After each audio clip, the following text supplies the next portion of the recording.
Hello friends, जय जगन्नाथ। आज मु गोटे सुजी केक प्रस्तुत करने को जाऊँगी।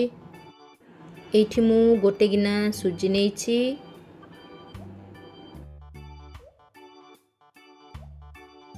गोटे गिना सुजी पे मु गोटे गिना गुड़ पाउडर नेइछि।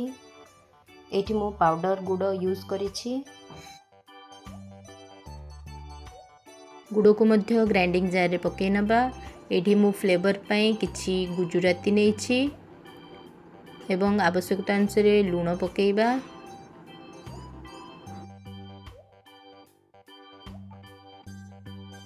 इबे एठी मु हाफ कप दही नेइछि। दही को मध्य ग्राइंडिंग जार रे पकेइ दबा।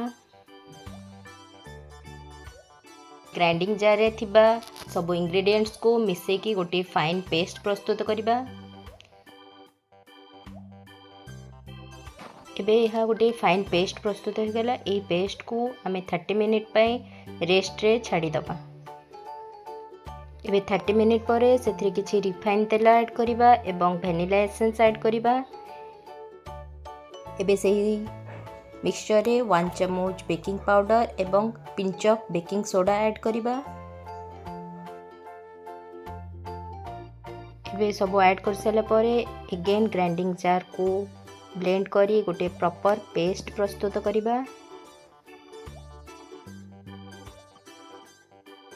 एबे गोटे केक बाउल को किछि रिफाइन तेल ने ग्रीस करि नेबा। एबे ग्राइंडिंग जार रो सब पेस्ट को सेही ग्रीस करिथिबा बाउल रे अजाडी नेबा।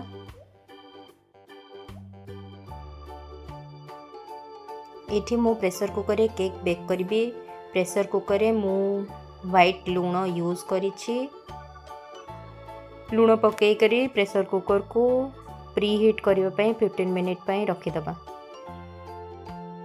केक बाउल रे किछि ड्राई फ्रूट्स ऐड करिबा, जेमति कि काजू, किशमिश इत्यादि पके केक मिक्सचर को भला भाबरे घांटी नबा।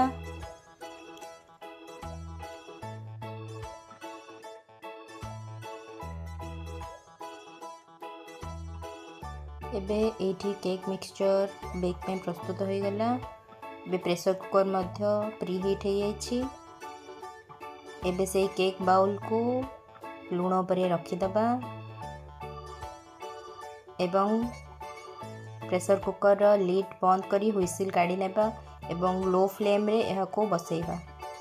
45 मिनिट परे केक संपूर्ण रूपे बेक हो सारिछि।